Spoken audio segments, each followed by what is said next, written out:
The patrol being assembled at Tari.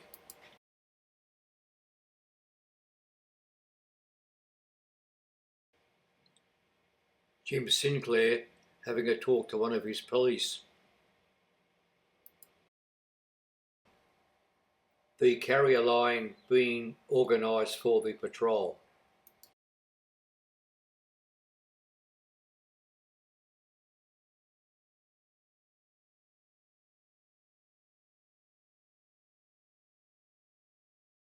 Food gardens at the newly established Coraba station. Local women visiting the station.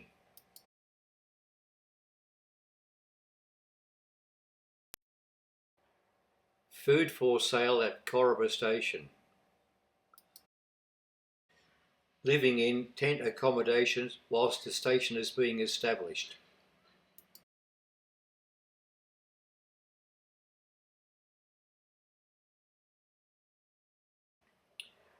Tribesmen visiting the station.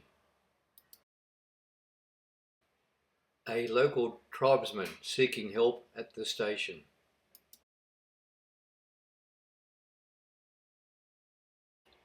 A Sing Sing taking place by local villagers.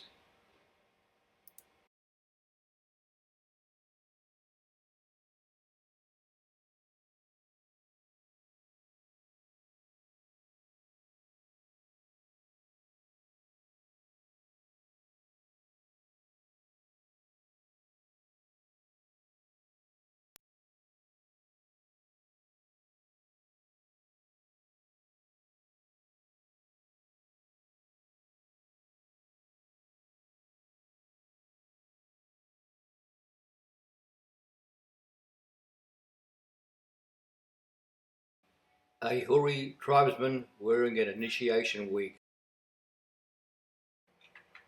Various scenes around Coraba station as it is being developed.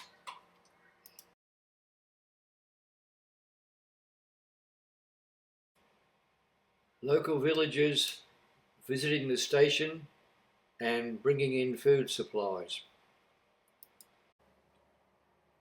Southern Highlands District Commissioner Tom Cole visiting Coraba to see work progress.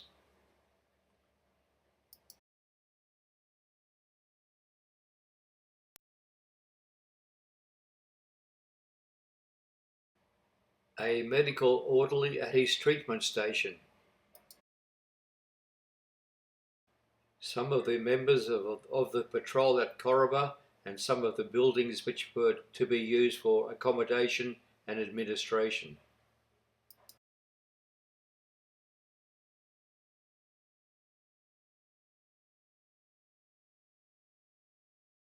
Notice the drains or barrettes dug to carry away flood water after heavy rain. The local Huri villagers had to be taught how to construct buildings elevated off the ground, as their own homes were built on the ground with just plain grass roofs.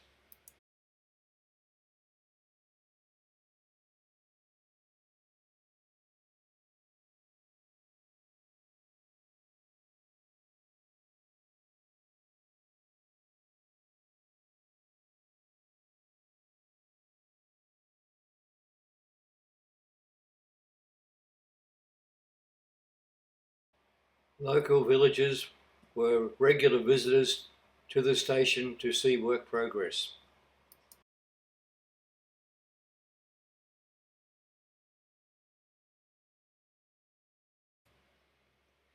Clearing pit around the station.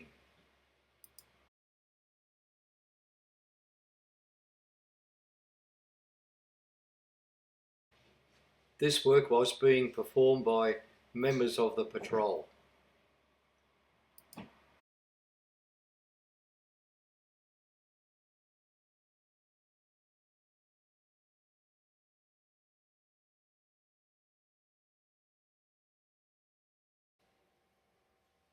A small patrol led by Jim Sinclair returns to Coraba station.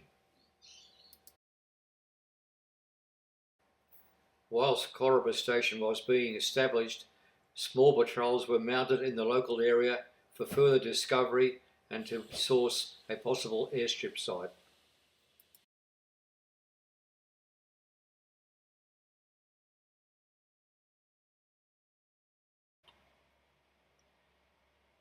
Members of the patrol being given anti-malarials and treatment by the medical orderlies attached to the patrol.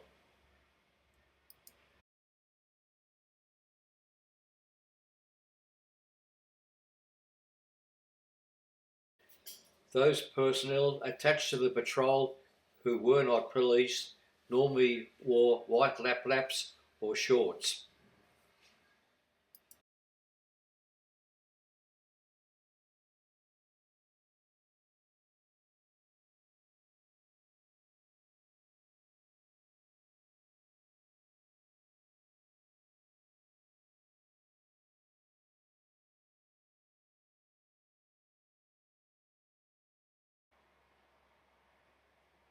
Local villagers were hired to help with some of the work on the station.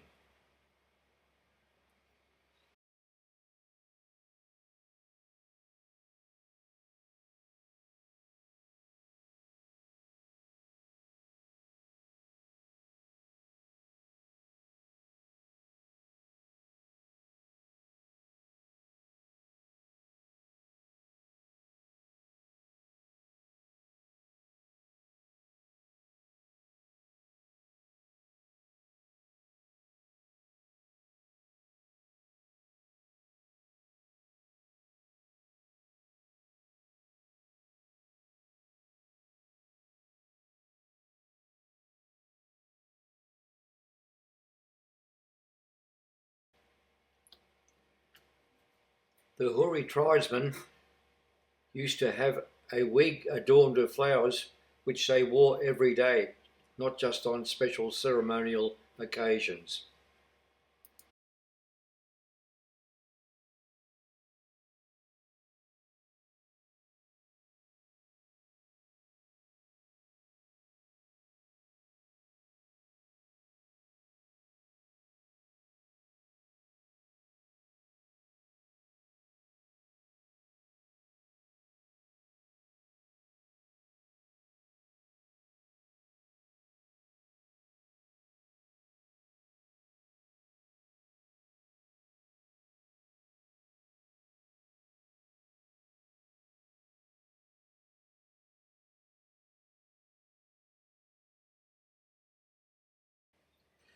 Local tribesmen on the banks of the Kagari River, which was located not too far away from Coraba Station.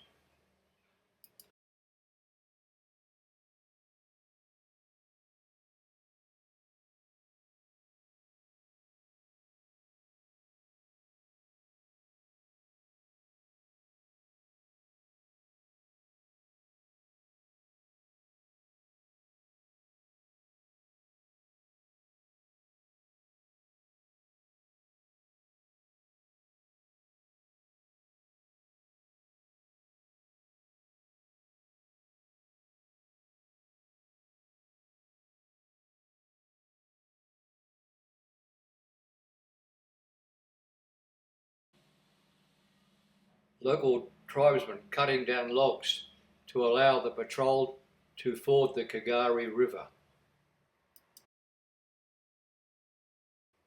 A bridge was later built to cross this river to allow road access from Tari to Coraba Station.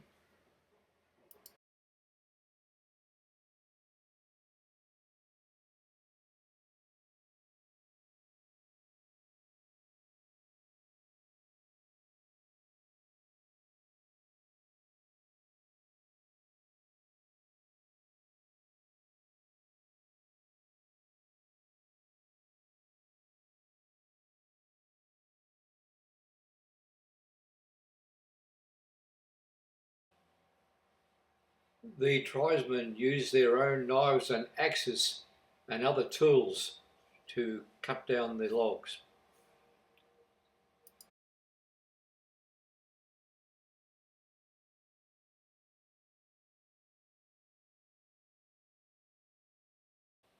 A policeman attached to the patrol, helping in the river crossing.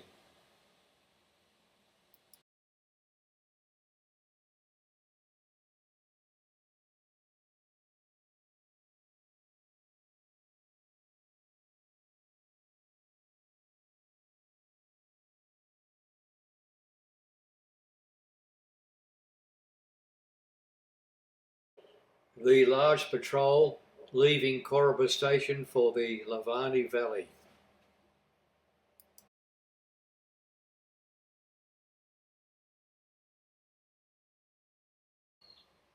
Policemen bringing up the rear of the patrol.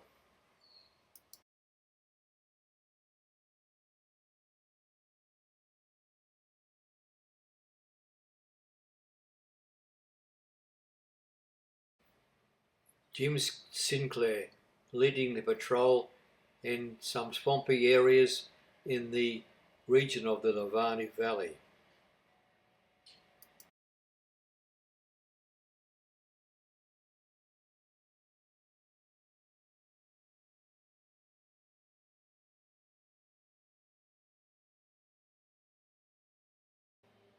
The large patrol formed a long line as it traversed the countryside. The swampy floors of the valleys in the area were difficult to negotiate.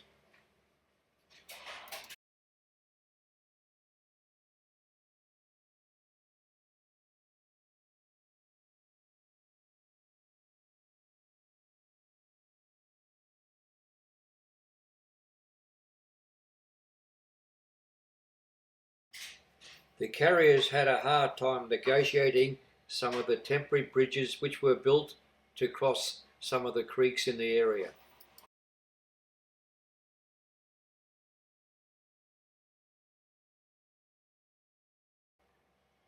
A patrol camp set up in the Lavani Valley area.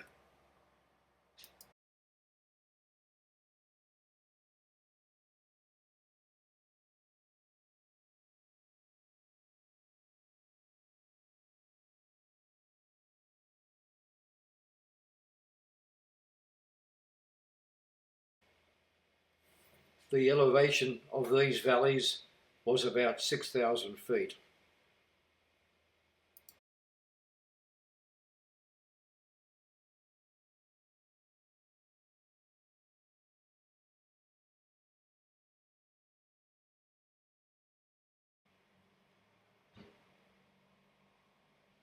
A villager smoking a typical bamboo pipe and shell necklaces were very popular amongst the Huri.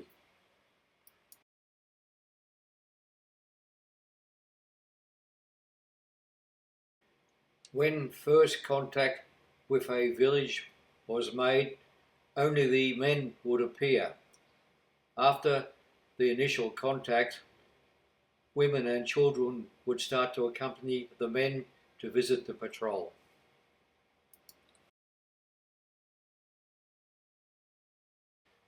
The women always had a net bag on their head called a billum, which they used for carrying food and personal items.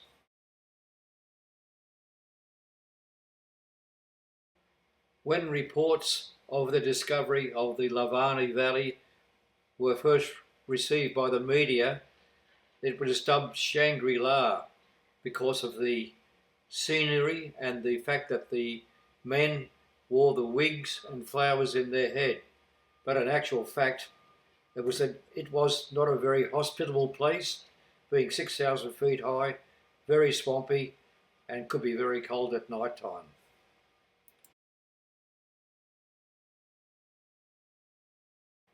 The men used red clay to decorate their face, but after several contacts with the administration, they also like to get a hold of any kind of cosmetics to do the same job. Many of these villagers who were visiting the patrol had little or no contact previous to this occasion. Scattered villages throughout the Lavani Valley.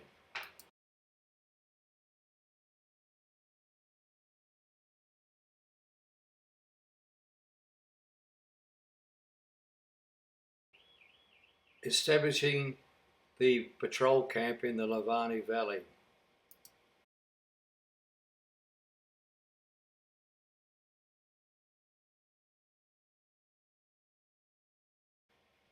Scattered village gardens in the valley.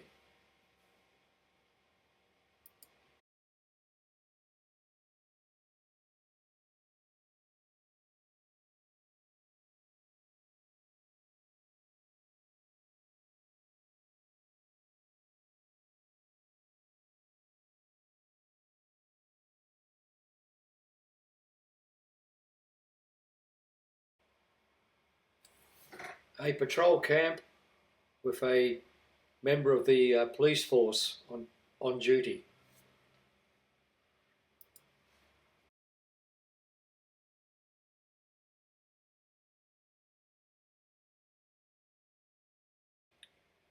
Women looking after their gardens, which seem to be mostly sweet potato. A group of Huri tribesmen gathered above the Lavani Valley.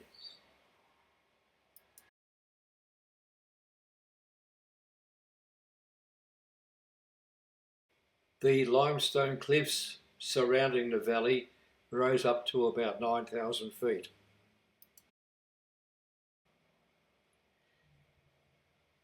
Jim Sinclair demonstrates to the tribesmen what a pistol sounds like.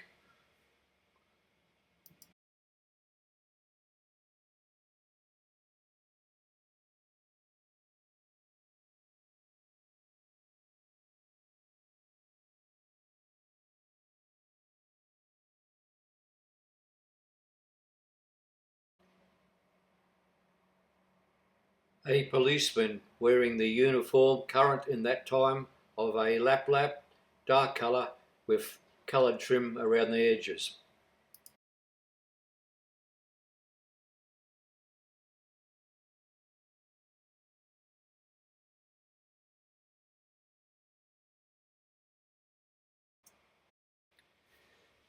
The Huri tribesmen normally travelled with their bows and arrows and sometimes an axe. These fierce-looking warriors were quite often engaged in tribal conflicts even after administration contact. Quite often they would have a piece of bamboo or pig tusk inserted in the septum of their nose.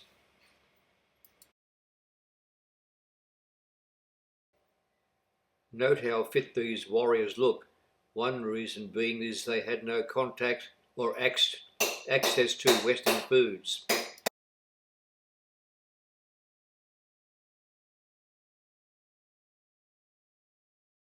Establishing the patrol camp on the edges of the Lavani Valley.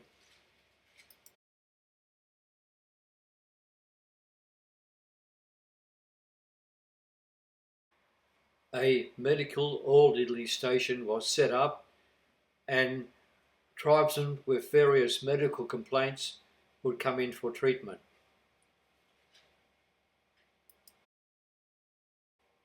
A medical team always accompanied these contact patrols to show to the people that contact with the administration could be beneficial for them.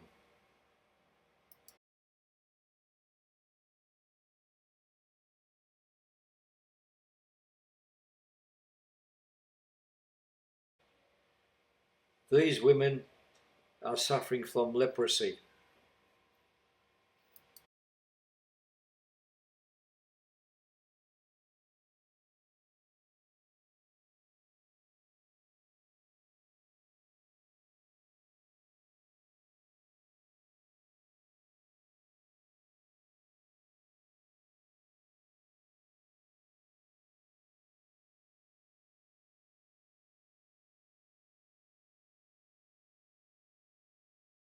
The patrol camp established above the Lavani Valley.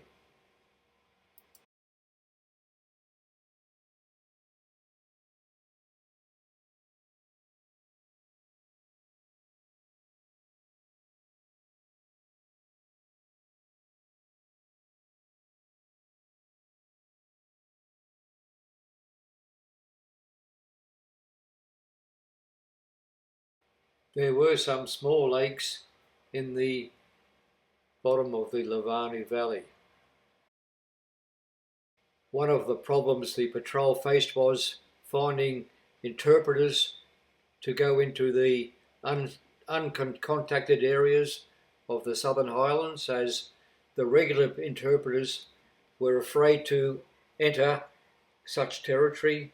They were very suspicious about what could happen, as they did not know what the people there were like. Rugged mountainsides with limestone outcrops surrounded the Lavani Valley.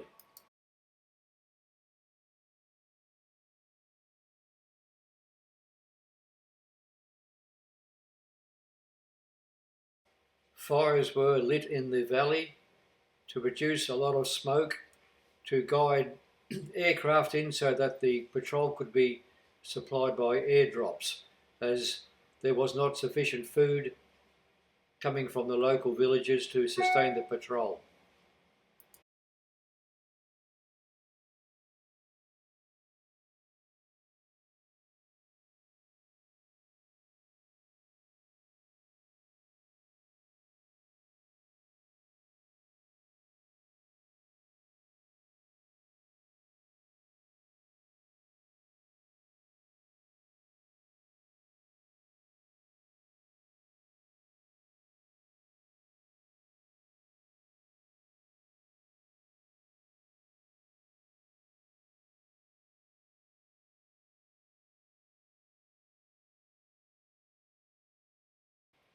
Albert Speer, who recorded the footage of this patrol, commented that there were quite often spectacular sunsets in the Lavani Valley.